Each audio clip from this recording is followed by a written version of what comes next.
Fuck you, Ezekiel! Fuck you! Fuck you! Whoa, had to switch up on the flow, gotta keep them on their toes. I move quick, I make the most, why they copy what I wrote. Follow everything I post, never trip about a clone, cause they know what's a sheep to a goat. Welcome to the main event. Applying pressure, but I promise they ain't make it then. In their heads, living free, I ain't paying rent. Wake up in the AM, making G's like Mercedes-Benz. Whoa, hey, please don't take offense. It isn't you, I'm just not interested in making friends. My biggest fear is finding out that this came and went. So go ahead, but I'm staying in. No, I'm in mid-train. Hold on, let me finish my point, you jerk. You don't call your dad a jerk. Well, you're being a jerk. We just had one of our guests on, Jason Fry, talking about the Celtics are going to win their 19th championship.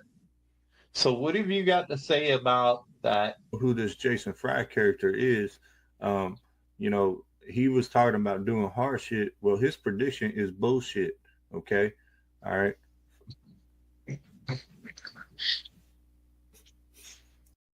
I have a feel we're about to be joined by Sir George. He normally comes out of the black hole. Oh, there he is. Sir George. He is it's back. You play football. What's up? You know, Well, I just want to say, Hey, you hey. are. Hey, Jerry. Hey, Jerry. I just saw Jerry joke. Hey, Jerry. You said, well, this ain't your number one. You're number one, Jerry. Number one. Oh my God. Just, we're moving on. We're moving on. We've killed the Cowboys. Matter of fact, get out. I'm tired of talking to you. Give me freaking JJ. Bring JJ on the show.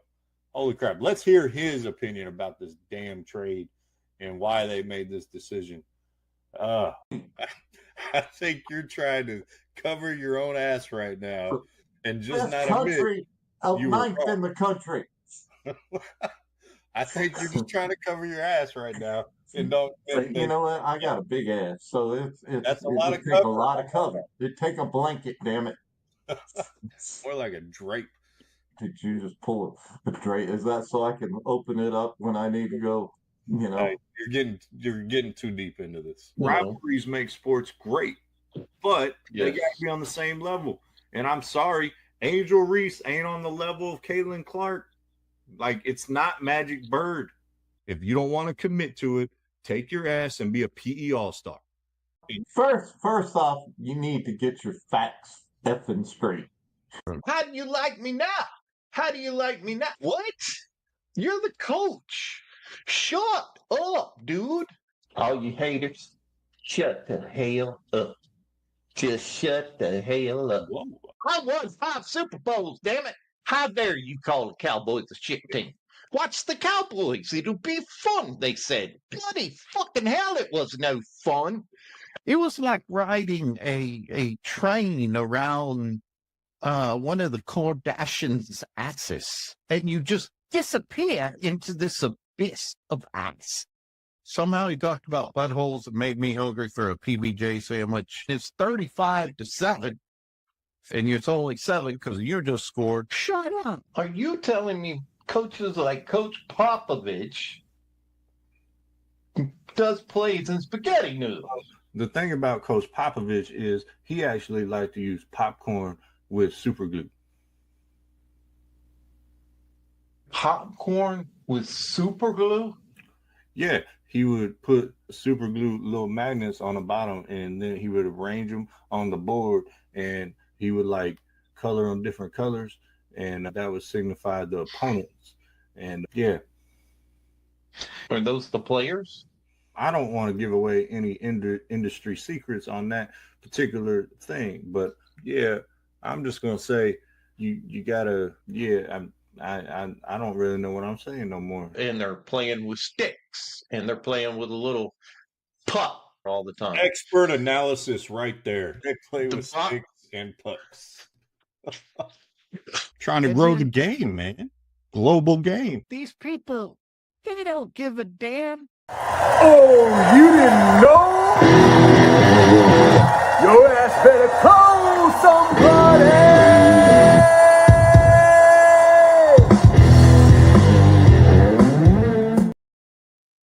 Yes, yes, yes, folks. It is Thursday night, 7 p.m. Your ass should be calling somebody because the self-proclaimed best to ever do it is live right now. That is me, Casey the Remix Schedule, and the bald and the beautiful, just the original at the bottom. He took off his name for some reason.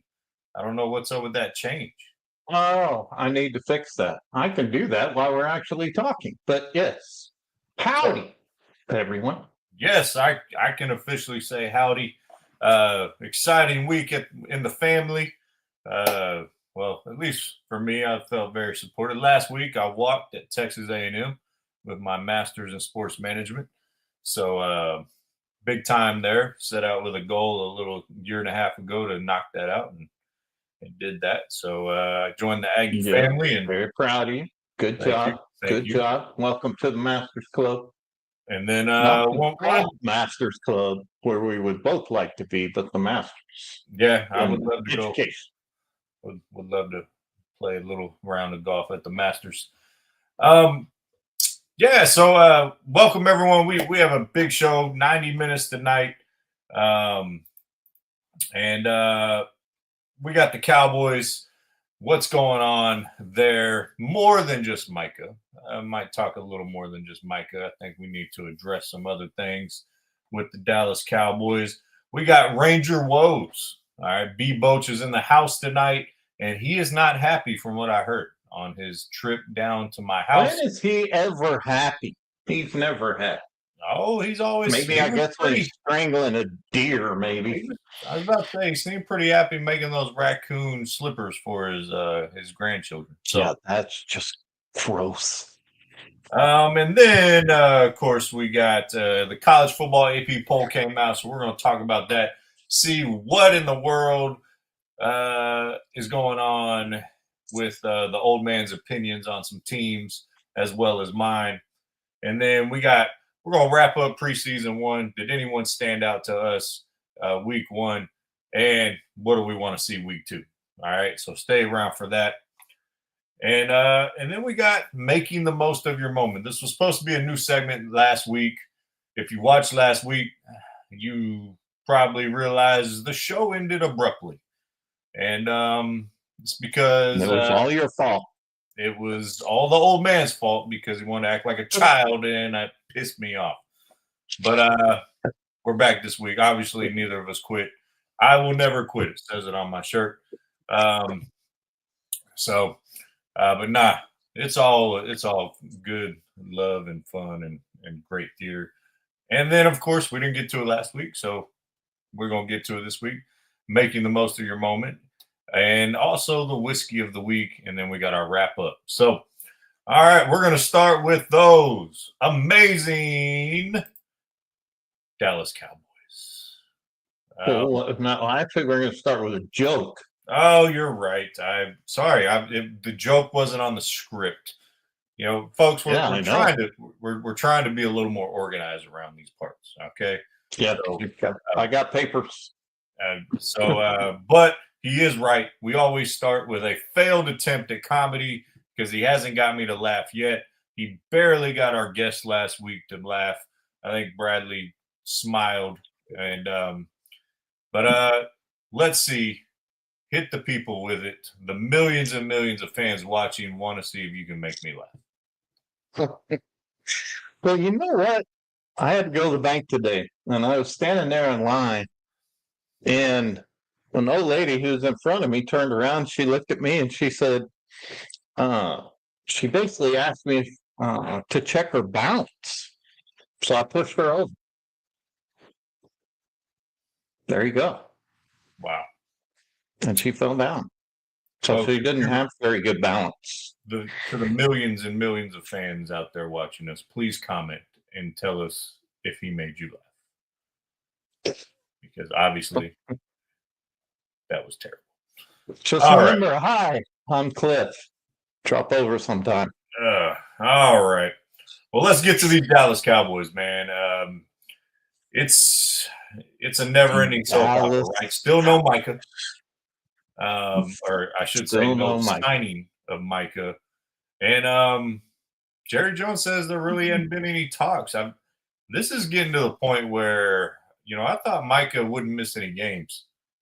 We might get to that point. Well, I remember back in the day, we thought Emmett Smith wouldn't miss any games. But I think I just don't get it. I really just don't get it at all. Why? It's like you've got. It's not like they're waiting to be paid. The Cowboys are waiting to get a paycheck or something to pay their employee. They have the money.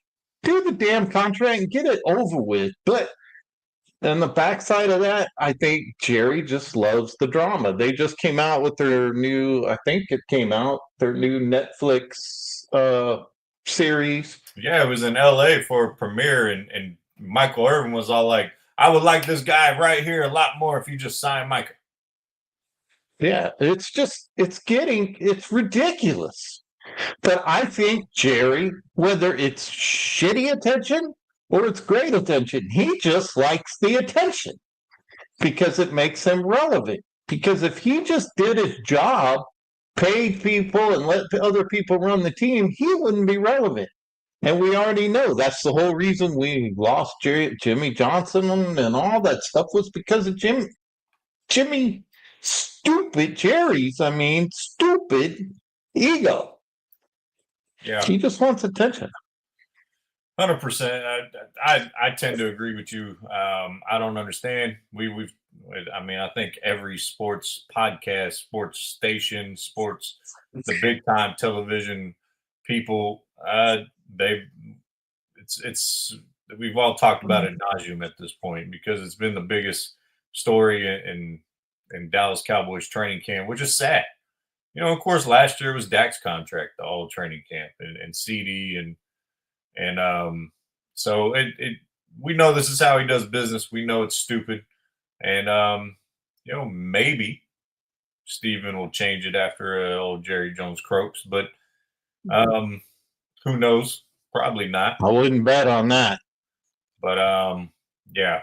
The next the Cowboy story. There's two other ones I want to get into, and I'll preface them real quick. One is George Pickens. I want to get into George Pickens and what he's looked like in camp and what the Cowboys have seemingly turned him into.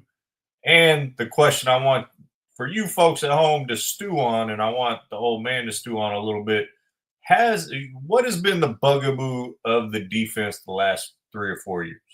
Even when we had Dan Quinn, there was an issue on the defense that we had that I'm just curious if we have actually fixed it, and I'm not sure we have. So we'll get to that here in a minute. George Pickens, I came across this article. It's under the Landry Hat website, and it was talking about basically Cowboys have brought out the version of George Pickens the Steelers wanted or were expecting, and Brian Schottenheimer has commented on it that he has just leaned into the coaching and he wants to be coached hard. Like he doesn't want to be taken for granted, which I think he was in Pittsburgh in the run heavy offense they have in Pittsburgh. And in the story, it talks about Mike Tomlin even taking the offense for granted, which really kind of irked George Pickens. He's a very talented wide receiver.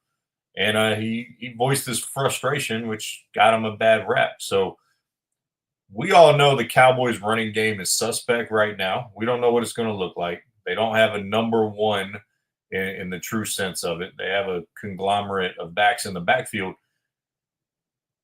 They may be playing from behind a lot because and Pickens and CeeDee Lamb may both have career years, and Dak may have a career year. If they have a winning record, Dak may be the MVP because of the numbers he's going to have to put up, because they're going to have to throw the ball a lot when you start looking at this offense.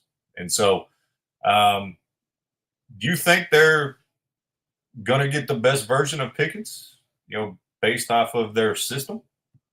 From what I've seen, I think he knew he was under a lot of scrutiny. And I just think he he's found a friend in CD Lamb from everything that I've seen. That CD's kind of done what Amari Cooper did when CD checked into the Cowboys and took him under his wing and has been there for him. And so I think he just he's found it. To me, I'm hoping this is what happened. Is he's found his place. I don't think with the Steelers, it was this, and we see this in a lot of players. It's the situation changes, and then they all of a sudden play like they were supposed to play before. That was what was expected. So we've seen quarterbacks move to different teams and then all of a sudden light it up. I mean, perfect example. Sam Darnold, they thought was done for, washed up, and I mean, look what he did last year with the Minnesota Vikings. So, yeah, I'm hoping that Pickens, we get the one that everybody expected in Pittsburgh. I think that actually is going to happen. I really do, because I think CD's a big part of that. Yeah, I completely agree. I think the Cowboys system being more what essentially is going to be pass happy. I think it's going to make him happier just getting the ball more, and I think every receiver likes to see that, right? Ultimately, so I apologize. I was trying to search something up, and You were trying to search something up, and I guess that didn't work, huh? No, I was in the middle of typing, and you kind of ended your part and caught me in between. But it got me thinking while you were talking. Players who needed a change of scenery, who did better in their next spot. So you brought that point up, and the first one that popped in my mind without even Googling was Drew Brees from San Diego to New Orleans. Sure. I think that obviously worked out for him. Charles Woodson, going from Oakland to Green Bay. It wasn't that Charles was super bad there, but he did even better. Guys like Wes Welker and Aqib Talib, even Jim Plunkett back in the day, got a change of scenery and got much better. Then you had Steve Young, right? Steve Young from Tampa Bay. Didn't he start in Tampa Bay? Yep, that's true. So, I got a bug on my screen. Sorry, had a bug on my screen. And guys like Marshall Faulk, Jerome Bettis, Brett Favre, and Matthew Stafford, obviously going from Detroit to the Rams in today's league, all got a change of scenery. And I think that is going to be very, very important for George Pickens, right? So absolutely. It's going to be interesting to see what they come up with. So the last Cowboys thing, the question that was stewing that has been this team's bugaboo has been the run defense. Do you feel that the Cowboys have done enough to shore up the run defense when it comes to, that's games they've been beat? It's mainly because they couldn't stop the run the last 3 years. I don't know if they've done enough. What do you think? Well, I think that it's going to depend on what type of Solomon Thomas we get and whether he has truly been inspired to try and reignite his game. But I think what we've seen, at least what I've seen in highlights from Mozzie Smith, he's still getting run over. And so I don't think, and especially if Micah's out, I just think they still have problems. I don't think they have done enough on the defense, in the interior defense, I should say, on the line. I think it's still going to be an issue. I think Barkley is from Philadelphia is going to have another field day running up the middle on the Cowboys. I just don't think they have done enough, honestly. Yeah, I tend to agree with you, and that's what makes me worry about this defense. I think I saw the Madden rating of like the Cowboys defense being like third overall in the league. I'm like, where the hell did y'all get that? I think Madden blew that one. But, I like what I saw out of Nealon last year. Obviously, Mozzie's a bust. I've said that from his rookie year, midway through his rookie year. When this team drafts a Michigan defensive lineman, it's no bueno. Okay? So, Ziggy in the middle, I think he's great if he's the 3 technique instead of the 1 technique. But he tends to have to be the 3 technique because, he tends to have to be the 1 because he's the only one that can do the job. Obviously, Micah is dominant, but, you throw Dante Fowler in there and Solomon Thomas, as you mentioned, Sam Williams, untapped potential there. I really like Sam Williams, but he's more of a pass rushing guy. He's not necessarily a run stopper. So I think we're light up the middle. And that worries me a lot when it comes to the success of the Cowboys this year. All right. Well, I think it's time we head to our next topic that we're going to bring in an angry coach. Well, before we get to that, we're going to dive into the Rangers' woes, but let's go ahead and we're going to go into some words from our first sponsor. Tired of lengthy proposals and waiting around on developers to try and match what you want or need? At Easy App AI Builder, we ditch the proposal and deliver your working app demo fast. No upfront costs. No upfront commitments. Just your app idea, brought to life within 24 to 48 hours. So why wait? Tell us your idea and we'll show you how it works. Get your free demo today at build.easyapai.com. And we're back. So B-Boach is in the house. He's just pulling in the house, so I'm about to go let him in. The Rangers' woes been pretty rough lately, so let me go get the man real quick. All right. So while he is doing that, let's talk a little bit about that division. The Rangers, as he's going to talk about, and I'm sure that Mr. Raccoon Slippers is going to bring it up here, but they're not doing so well, whereas Seattle is trying to make a move on the Astros, but they are still not there yet, I should say. So this is going to come down to a pretty tight race between the Astros and Mariners for that top position in the AL West. And speaking of the AL West, we now have Mr. Bulch on to talk about the Rangers. So I was just talking about Seattle and the Astros are kind of going back and forth with each other, trying to fight for the top of the division. You guys are 7 games back to the Astros. You've had a rough last 10 games, winning only 3 out of those 10. So what's going on, Coach? What's going on with your Rangers there? Well, I don't know why the hell you got to start this off with damn negativity. All right. Freaking saying we're this many games back and we've lost this many games. I mean, I came all the way down here to South Texas to be on this damn podcast. All right. And you're going to start this, you son of a bitch. I feel like I'm going to find your house and we're going to have a fight. I'm going to strangle your ass like a deer. Well, Coach, we have to get in reality here, and I know you don't want to talk about it. I wish you were winning, and then we could talk about a lot of the things, the good things. Well, maybe you can bring up the good things, the positive things that's going on, because right now, when you're only winning 3 games out of your last 10, it's hard for your fans to see the positive. So what is the positive? You want me to talk about positive things with the Rangers.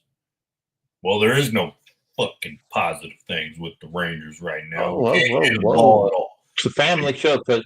I don't give a shit. We ain't got no FCC rules on this podcast. That's why I come on here, so I can say whatever the hell I want. But at the end of the day, okay, you got to hit the damn ball. We're not hitting the ball. There's not a single person in our lineup that strikes fear into the hearts of any pitchers across the league. 2 years ago, we were World Series champs. It was glorious. And that's what we're going to have our hang our hat on, because good Lord, we forgot that they throw that little white ball at us and we swing it with our bat and you hit it.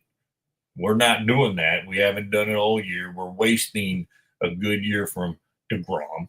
DeGrom is a Cy Young candidate pretty much. So is Nathan Eovaldi. This might be the best pitching year of the Texas Rangers. And we're just pissing it down like a scared dog when his daddy gets home.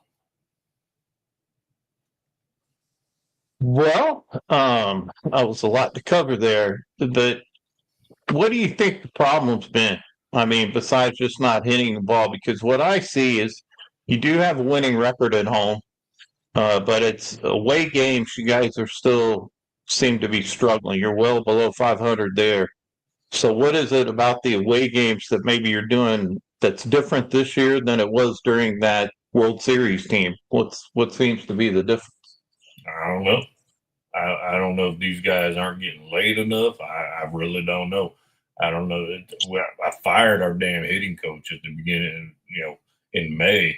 We bring in this other guy who's, when he first got hired, he's like, I'm not going to change too much. It's early in the season. Well, God damn it, it's almost 130 games in the season. You need to change some shit. All right? Or I'm going to start making some more changes around here, because this is bullshit. I'm so angry. I had to go violate a moose the other night. You had to go what? You had to go what? I had to go violate a moose.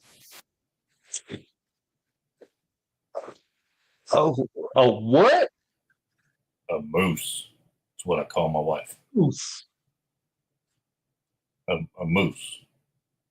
A moose. Yeah, that's what I call my wife. Oh, okay. I see. That's just wrong and unprofessional there, Coach. I would not call her a moose. Especially when you strangle deers for fun. I have you Listen, why do you have a massive issue with the things that I do? It's called being a man. All right. Listen, I get out into nature and I embrace nature when I'm not playing or when I'm not coaching softball or freaking baseball.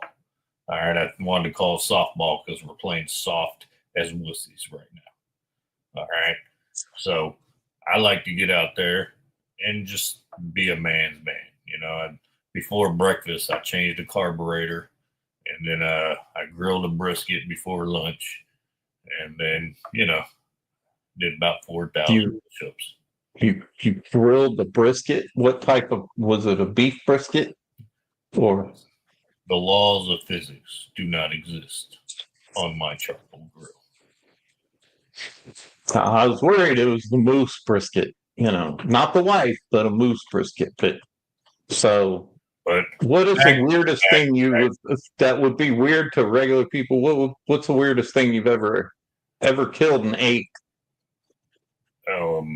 Siamese twins. Siamese. What did you say? Siamese twins.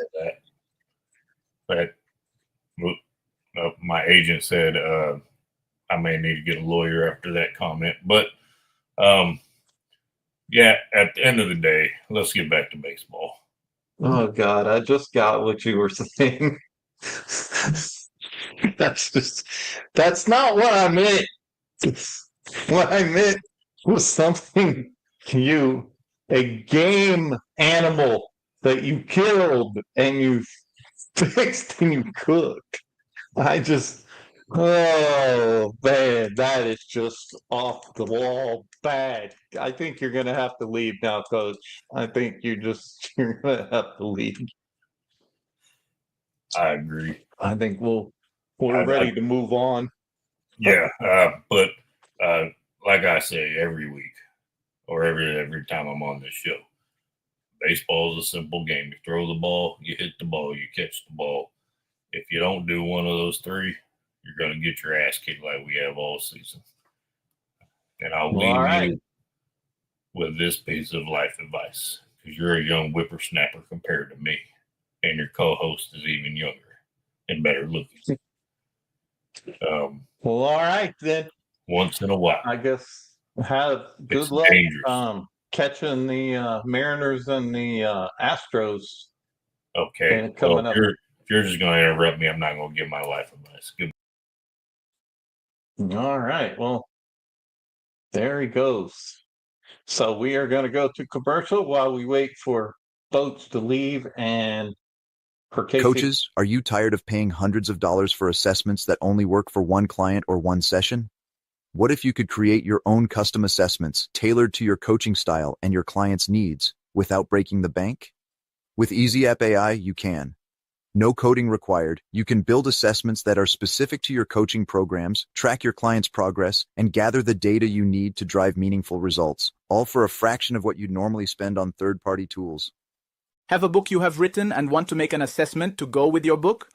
You can have one in 15 minutes with this amazing AI. Seriously, if you can think it, you can build it into an app for pennies.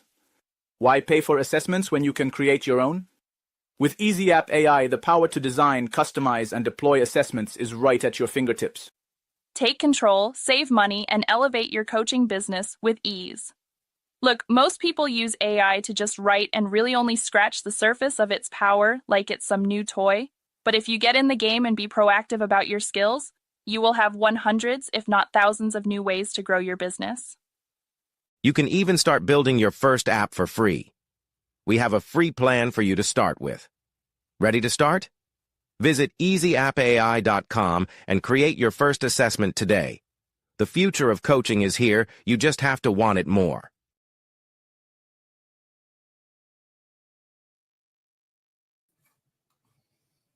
Yo, I'm just going to say that last dude on that commercial was a little creepy with that voice. Wow. What an interview you just had with B. Boach. Holy shit.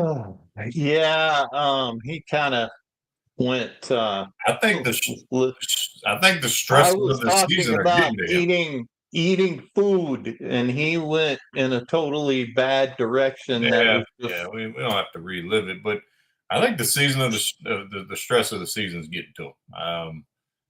I think they had World Series. Yeah, World Series aspirations. So ultimately, before we move on, it's almost unexplainable on the woes that they've had at the plate for the Texas Rangers. B. Boach did make one good point that this is probably the best starting pitching year and really for the entire staff, because I think the bullpen has outperformed what they were expected to do. They still have the lowest ERA in the league as a pitching staff and the best defense in the league. And you can't win games. And coming down the stretch, they got hot for a little bit and then they went back, to the freezer, and that's no bueno, man. And so, they got to figure it out, or they're fighting for a wild card spot. They're not fighting for the division if they can even get to the wild card. Because it's Seattle and Houston are really duking it out right now. As far as Houston is come back to earth. They've been leading the division for almost the entire season. Or maybe I got that back right. I think Seattle led at the beginning of the year, and then they kind of fell back. I don't know. I'm mixed on my teams there, but the battle between Seattle and Houston is going to be really entertaining down the stretch. And we'll see what the Astros have. They just got Javier back, who had a decent start, had a rough couple first innings. And Arrighetti got hit all around the park last night. He got pulled pretty quick. And I thought he was a big key because he pitched earlier this year. Javier's been out for, almost a year. or a year plus. So, and all their other pitchers coming off the IR or the IL, they haven't pitched in over a year. So it's going to be interesting what they do when these guys come off of the DL. You know, Yordan Alvarez is hitting off a tee now. That's going to be big for the Astros as well. If he comes back and he can be if he can be 80% of what he is, because I mean he's damn near an MVP candidate. Well, and before we move on, just shout out to my Padres. Padres have taken over that division only by one game right now, but Dodgers were expected to run away with it. But the Padres are showing some serious resilience. Yep. The Dodgers just got swept by the Angels. So California on California crime right there. All right. Let's move into college football, ladies and gentlemen. This is the AP Top 25 right here. I talked about this last night on the Bearded Bros podcast when I filled in. And so football is upon us. And so I'm just curious, where do you see fault on this list? Who should be higher? Who should be lower? Who should be off the list? What are your initial thoughts? My initial thoughts are Ohio State should be higher than Texas. Why? And quite frankly, just because of what they're bringing back to the field this year. And Penn State, I mean, we're going to have to see what happens with Texas. I think Texas has got, obviously, everybody's thinking about the quarterback and thinking that this kid's going to lead them to the promised land. I mean, all indications are he's going to do well for that. But I still think Penn State is hungry. I think Penn State maybe doesn't go ahead of Texas, but I would probably change that top three to Ohio State, Texas, then Penn State. At least from my thinking there. I just don't think Texas is number one. I just don't. Based on what they did last year, now I know they brought some high recruits and things like that, but we're going to have to see. We really are going to have to see what turns out on this. Ultimately, I agree with Texas not being number one. I would actually put Penn State number one because of their quarterback. It's hard for me to put a team number one whose quarterback has not played it down, essentially. He played it here and there last year, spot duty, but I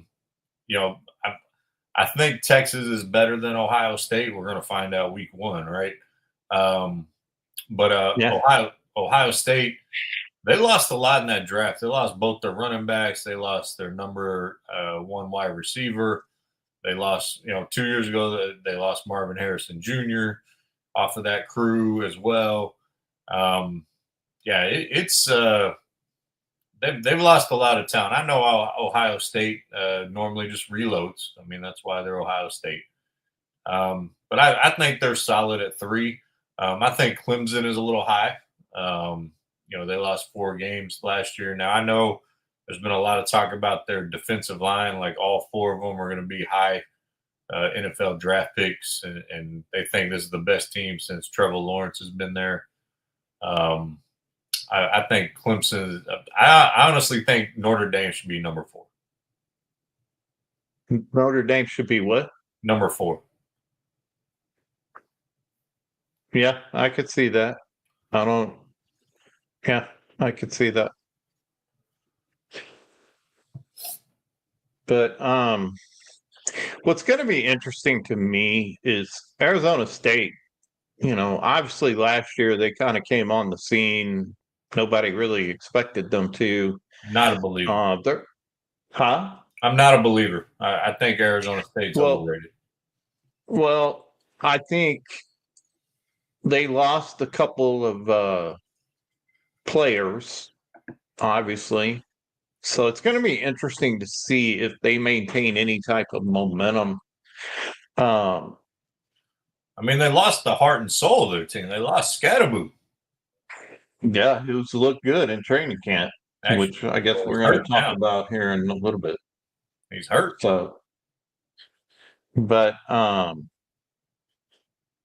yeah, it's going to be interesting to see what a lot of the teams that you would normally expect higher, like Oklahoma, um, maybe Michigan, I, um, are not. It's the fact that they're not in the top 10 starting this out. Is I'm going to say this: if your school name starts with an I, you shouldn't be on this list. I'm sorry, Illinois, Indiana, and Iowa State. You shouldn't be on this list. Indiana was a fluke year, okay, and they got exposed in the college football playoff. Illinois has never had a good football team. I don't know what they're thinking, putting them all the way at 12. And Iowa State, I think Boise's better than them. I think Tennessee's better than them. You know, I'm not a believer in the I schools. well, I know everybody's going to say I'm a homer, and both of us maybe, but A&M I think is going to be a little bit better than people think. I don't think there's going to be much of a quarterback issue like we had last year. I think Reed is going to be leading this team this year. I think he's going to be the starter from day one, and I think A&M has just got a lot of good high level recruits that they brought in. I think A&M, but they're going to have to show it. I mean, I don't disagree having them as far down as they are right now, but I think they are one that could be the one no one's looking at that all of a sudden kind of like Arizona State did last year. I think A&M is one that could move up. I don't disagree with you on the Aggies. I could see them being around 15-ish. I think an interesting one this year is SMU. You know, last year was their first year in ACC. They make the college football playoffs. I think there's SMU's got a lot of money. They pay guys. I think they're going to start becoming kind of the dark horse power horse or dark horse powerhouse, I should say, when it comes to college football. I think they're going to be up there with kind of the Oregon type, in that realm. Like, so I like SMU. I don't like Florida just because I don't like their quarterback, and that's personal reasons. But I think, I mean, there is no denying DJ Lagway is a hell of a player, though. But I think Michigan's probably a little high. Miami is fine. LSU's fine. I mean, it's your normal teams. But yeah, that's kind of my thoughts. So we're gonna find out a few things because you've got Texas and Ohio State.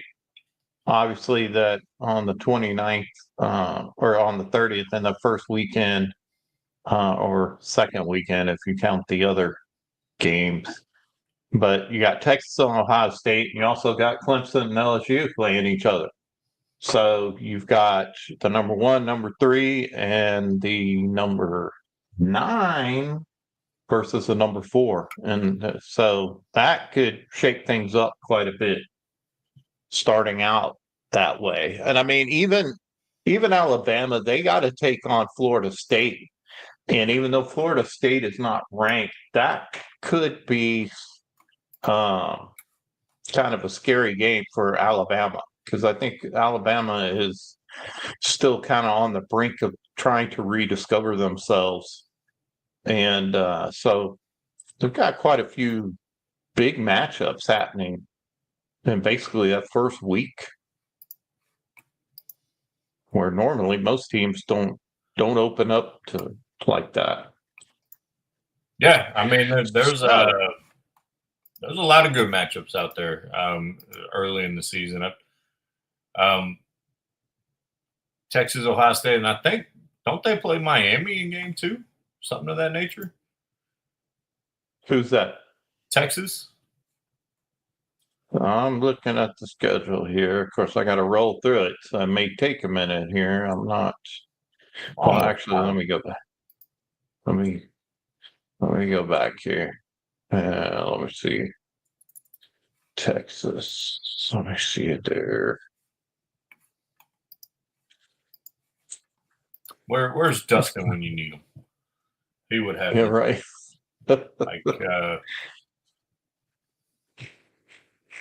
Okay. Awkward. Well, talk amongst yourselves. No, it's not. I think it might be Ohio State that has Miami in week 2. Because Texas has they have San Jose State University in week 2. So, a lot of big matchups early in the year. I like it, and I think teams are starting to do that, and I think you'll see that more because 1 or 2 losses doesn't knock you out of the playoffs, especially when this expands to 16 teams. So you're going to need those big games and how you play and things of that nature. Teams that are not on this list that I think should be, I think Utah should be on the, in the somewhere 20 to 25. The Utes. Yeah, I like the Utes. Maybe Auburn. And I would like to see, this is personal. I'd like to see Navy on there. We got our quarterback back. We almost ran the table last year.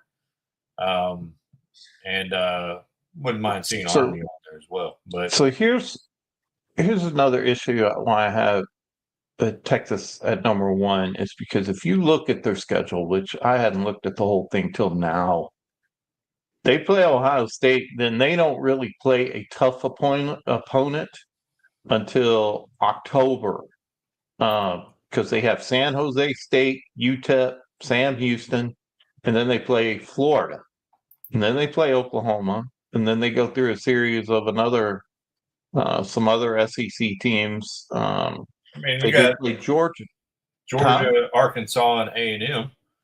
I mean, they got to finish strong for sure. Something I think most teams will have 1 to maybe 2 solid preseason games, and then the rest are going to be, like your UTEPs, your Sam Houston's, things of that nature, more regional when it comes to that. So, that's well. All right, I think we are ready to talk a little bit more about the NFL after another sponsorship, right? Let's go. Let's do it. We're going to be diving into week 1, wrap up, and what do we want to see week 2 out of the preseason. And but first, here's our kind words from our sponsor. Have you heard of the DISC communication tool? Yes, most people in business have. But there is a new tool out there that is tailored for leadership teams. It is called the DISC Work of Leaders and focuses on 3 main areas: vision, alignment, and execution. This amazing assessment is not just a game changer. It is a business strategy necessity if you want to create sustainability. Let's be honest, a lot of executives spend many hours in HR dealing with people issues, and that happens because of reactive leadership. If you are sitting in HR trying to figure out what happened after the fact, then you are not able to concentrate on running your department or business, and it steals your time. Email us or call. It's free to talk about it and learn how to become proactive in your leadership. Big or small, we have a plan to build on your strengths and an action plan for your challenges. Join Eddie Schedule, our CEO and founder, for a quick video on what a report does for you. Head over to our website and scroll down to see this amazing video of the Disc Work of Leaders tool. Thank you for watching, and we look forward to hearing from you. Great message from Boot. I mean, EasyEddieLeadership.com. Yes, I had to bring Sharon back. Too many of our fans said, "Where's Sharon? I want to see Sharon." So, all right. Well, I think we were going to talk a little bit about the NFL again and getting into preseason one. What did we see, and what do we want to see coming up? So, I'm going to let you start that off of what you saw that stood out to you besides the Sanders is going to be the next coming of Tom Brady after week one. But that's just a little thought on what I'm going to talk about. Yeah, outside of Shedeur Sanders, I mean, I guess you could say Cam Ward was decently impressive, but I mean, damn near no one played anyone of significance on their rosters. So, like, when you want to say, what did you see out of week one? If you want to go local here in the Houston area, I like what I saw out of EJ Speed for the Texans. He was one of the ones that somewhat jumped off the screen, the former linebacker from Indianapolis. Barrios was solid, the wide receiver, and there's another wide receiver I'm forgetting, starts with an M, like Matehu or something of that nature. The Cowboys, we were at my ceremony and eating dinner when the Cowboys were on, so I didn't see much of that. I heard I didn't miss much. And, I want to see in week two, before I throw it over your way, I want to see teams play more guys. We talked about and a little bit at last week on why guys are getting hurt, the amount of injuries in the league. And you mentioned it's probably not because guys are playing as much in the preseason. There's not as many padded practices, and you're just not getting that amount of contact. And I think that it has an element of truth to it. And I think I want to see guys play a half. Those starters play a half in week two, and I hope it happens. And, preseason week three, that's when I sit all my guys. But week one, I would play them a series or two, and then the second week, play them a half, and then third week, sit them and get them ready for the year. Week one, there were some guys locally here in the Texans that in the game I watched that were solid. The quarterback, Getz, he struggled mightily. He threw like 3 or 4 interceptions. Davis Mills looked all right as a backup, and obviously C.J. Stroud did not play. So, not much from week one for me. It is hard to pick out what could actually happen because you don't have players that are going to be on your starting lineup out there. Very rarely do you do, if I can talk today. But I think a couple teams did start some of their starters. The Chiefs did. The Chiefs did with Mahomes. And I think one of the other teams, I'm trying to think of who it was, did. But the thing is, my thing is Shedeur Sanders. Oh my goodness. He plays one game against second string, completes some passes, which he should do. He's a professional quarterback. And they were just like, see, we told you. See, he shouldn't have been a 5th round pick. Calm down. He was playing against second and third stringers on defense. This was not an actual NFL game.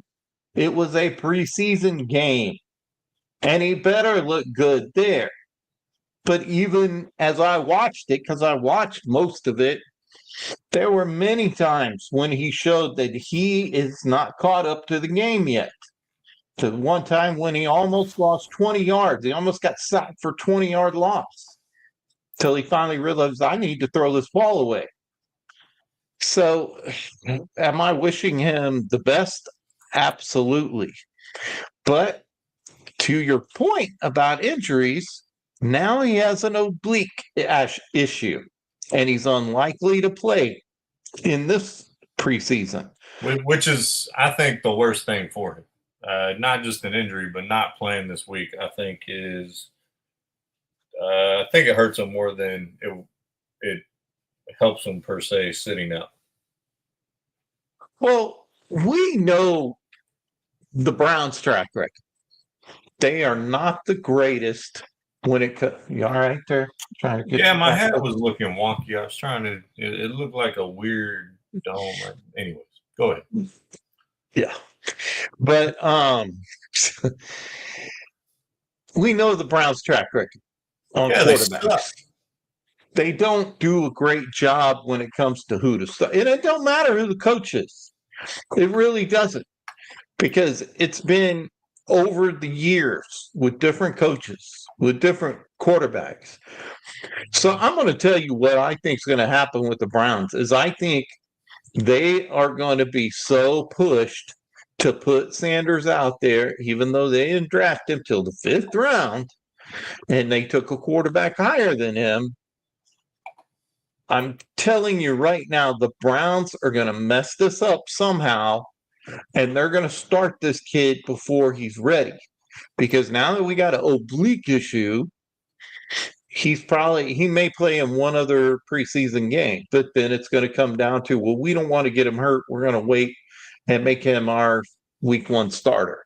My prediction is Sanders will be the week 1 starter because they are under pressure to put the guy who's going to put the people in the seats. I don't know about that. I think Joe Flacco is the week 1 starter. I think there'll be. We all know Cleveland isn't going to do much during the regular season. I think by week 6 or 7, unless they surprise us and are 5-2 or 5-3 or something like that, which I don't see happening. I think they'll put them in, and I think you're going to have to see Sanders and Dylan Gabriel, because if you're going to suck again, and we all know Arch Manning is more than likely going to be the number 1 pick next year, you need to figure out if Shador is your guy or if Dylan Gabriel is your guy, because you don't have a lot invested in them with where you pick them.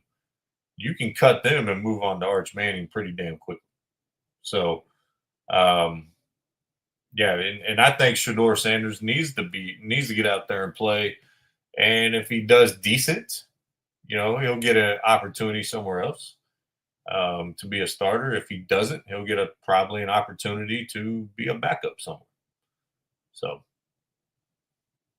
absolutely. It's going to be interesting to see not just the Browns, but there's going to be a lot of new rookie quarterbacks that are under pressure to perform. And this is because the last few years with guys like CJ Stroud, Justin Daniels, and what they've done, these quarterbacks that were picked higher, and quite frankly, they weren't near as high as the ones last year were.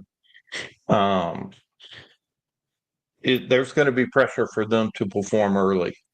And I just think that pressure is going to be on the Browns with Shador Sanders, even though they did take another quarterback. I just think that their track record is not good. What you think they should do or what they should try and do won't happen. It'll be the opposite.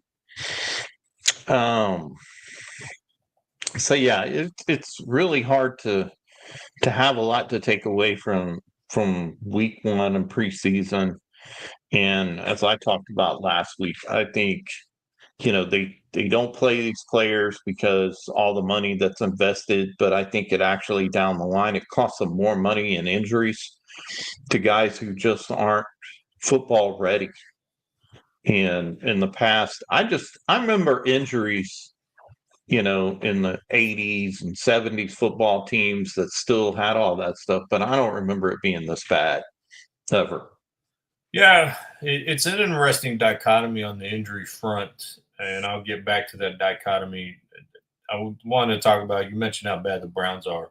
Since they came back in the league in 99, they've had 40 starting quarterbacks. Yeah, they have trouble getting that one right, and probably about 10, 15 different head coaches. But yeah, the injury thing is particularly curious because theoretically they're in better shape. Their body should be able to handle more. There's so many factors why you think it should be better. Now, I will say we do have guys that come back from injury a lot faster. I mean, you remember when you're growing up, an ACL was your career. Now we just interviewed a girl last night who tore ACL her junior year of high school, was back in 9 months playing basketball. So sports medicine has come a long way getting guys back on the field. I think preventative has been an interesting road per se, but football is a game of risk. You know that when you start playing it when you're young, you're explicitly aware of it when you're in high school and college, and obviously the NFL. And I talked about this last night. If you're that worried about getting injured, take out an insurance policy on yourself. Take out a couple million out on yourself, and if you have a career-ending injury, you ultimately or have enough money to live comfortably, like the life you're accustomed to, per se. So, yeah, I don't know what the magic potion is to solve the NFL's rash of injury woes, but I do think it's got to be a mix of going back a little old school, but they got it in the CBA, so it's not going to go anywhere. The players got it. They got an easier schedule. They're not going to give that up. What's the American dream? It isn't to make $1 million. It's actually to get paid the most for doing the least, right? So it is really what you want. So, yeah. So interesting dichotomy there on players being more healthy or more in shape, but more injured than ever. Absolutely. All right. What? Huh? What? Yeah. Next, we're going to dive into the old man's new segment, Making the Most of Your Moment. So this is going to be all you, my man. I'm just here to react. So tell the people what the segment's about and ultimately what you're going to show them. All right. Well, we see it in social media all the time of people making half-court shots to win money, people just doing something amazing and making the most of their moment. Obviously, I'm not talking about a kiss cam when certain CEOs and HR directors are caught off guard. I don't know if that was that was not making the most of their moment. That was trying to hide. That was not. But I probably should have got a clip of the guy who held up the sign said, "This is my sister." That was a good one. Or "This is my wife." So I'm going to share one. This is actually from a couple of weeks ago because I wanted to share this one first. And I will turn on the sound for this because I'm going to give credit to where it belongs. So shouldn't be any copyright things. It's through TikTok on Sports Convos. But this is with the Portland baseball team, which is a summer ball team. And every game, it lets a fan come out of the stands and try an at bat. And so this guy and you're going to hear the announcer say it and talk about it, got a chance to come out of the stands and have it at bat. And this is what happened as he made the most of his moment. This is our lucky fan that gets to take an at bat tonight. Dixie. We appreciate the heck out of you. So Dixie for Jamie McGraw, question mark? Wow. If he makes it that far. The 2-2, low and away, ball 3.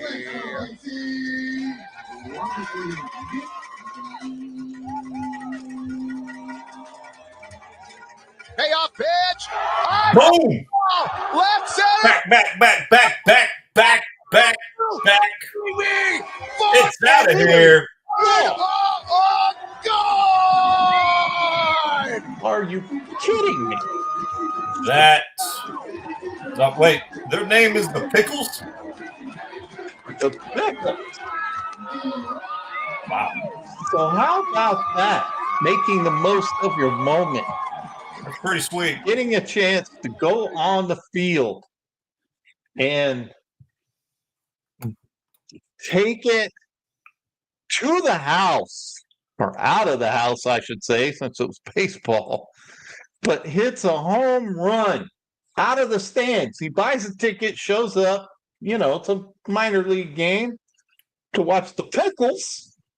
I'm sure they got some good pickles there. I wouldn't mind going there. I bet you they got some spicy pickles, some spicy dill, some kosher pickles. But it's a home run. So I'm going to give that guy a 10 out of a score of 1 to 10 of making the most of his moment. Because just imagine if one of us was called out of the stands hitting a home run. I just would be happy if I hit it.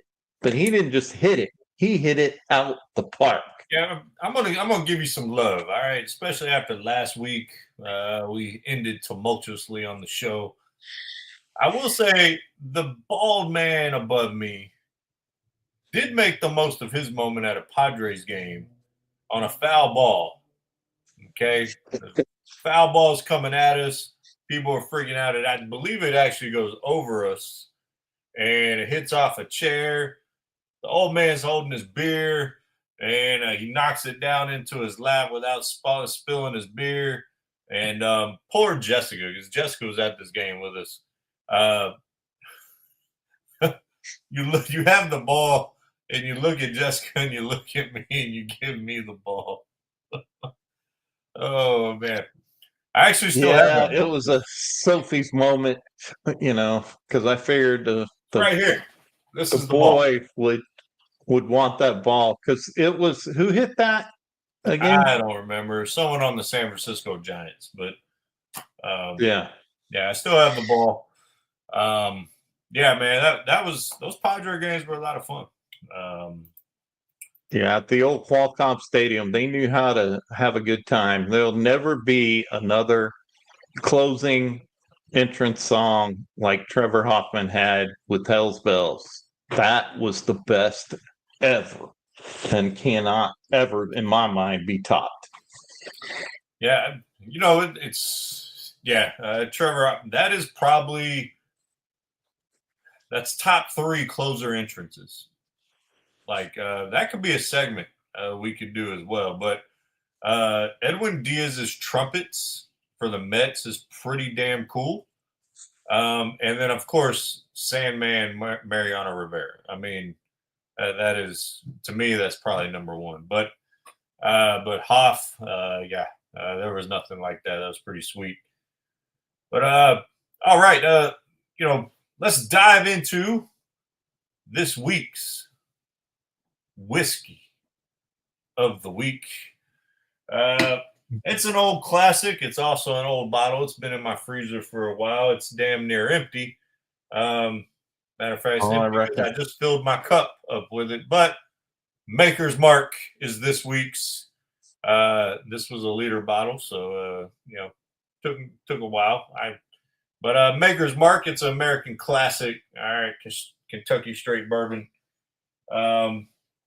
it's always smooth going down. If you want to mix it with something, you can, but you're kind of doing Makers a little injustice there. But yeah, Maker's Mark, this week's whiskey of the week. So, well, there you go. So I think that is pretty much a wrap, and we didn't even have anything of Sophie Cunningham this week, even though she did have some serious. we got our first comment of the night, ladies and gentlemen. My wife loves Maker's Mark whiskey, by the way. So she just commented. So thank you. Thank you for there you go. Someone hopping on the show out of our millions and millions of viewers out there. Quiet on the comment box tonight. So, yeah, no one's really commenting. We got quite a few viewers tonight on. They're just not commenting. But that's because we are so interesting. We are so interesting, they cannot find themselves a place to comment. But yeah, no, since we got a little bit of time left, Sophie Cunningham went out there again on a podcast and just went off again. And she says she doesn't care. She says, you can hate me all you want. But you know what? I don't care. Because the bottom line is the refs suck. The refs, and if you watch that game with the new rookie sensation, I can't think of her name off the top of my head. Is about Paige Beckers?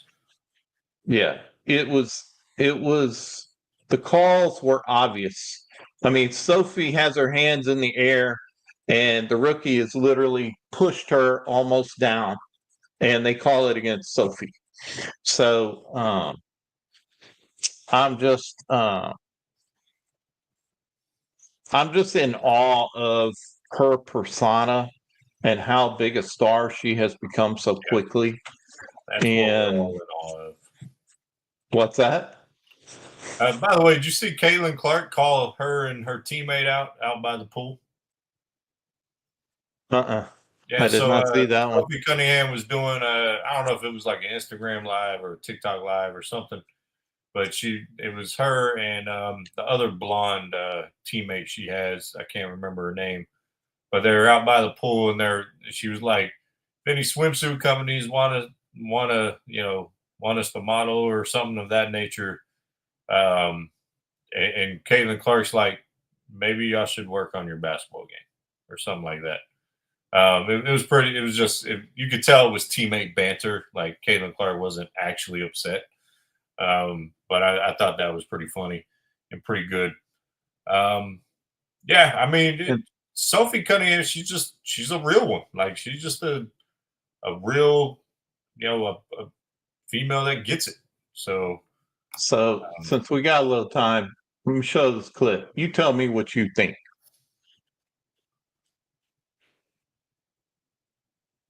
They call Cunningham on that.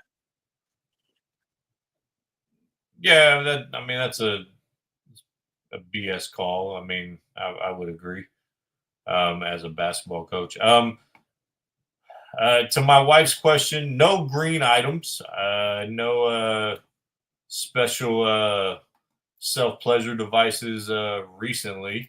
They did have a total of 4 games that happened. And they were talking about, I heard kind of a funny thing that they're going to ban fans from the arena. Well, yeah, I don't understand, well, actually I do. I guess you could put that thing in a certain area on your body and not be searched. And you would get all the looks from the ladies, obviously, and maybe some dudes, but maybe some dudes.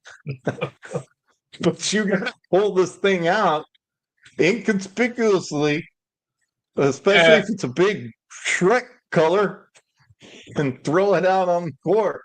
I really thought we were going to get through an episode without this. Thank you to my beautiful wife bringing this up. It was funny the first couple times. It ran its course, and now it's just kind of annoying, to be honest. Like, all right, yeah, it was funny. It was dumb. It was stupid funny. Let's move on. Like, let's not have a dildo being thrown onto every WNBA court every game. Like it's done, guys. It's done. So, but I wonder if there's a mad dash by like teenage boys to go buy green monsters at these local Adam and Eve shops and places like that, to where, because the last guy that got banned was like some teenager that threw it on there. And I was like, I figured it was teenage dudes doing something stupid. So, yeah. So next week we're gonna have we're obviously gonna talk about week 2 of the preseason, and that'll be a big highlight. We'll talk, hopefully we'll know a little bit more about the Cowboys next week. We'll dive into some Texans. We'll see how the Rangers are doing and if the Astros are still in first place. And and then whatever crazy other sports stories. I have a nominee I'm going to send you, by the way, for making the most of your moment. It's a classic. It's a classic. Since a new segment, I feel like we can go back in the day. So, but other than that, any old man, you got anything? Well, no, I think we're getting closer and closer to football season. I think fantasy football. I think the network, we're going to have a fantasy football league going on.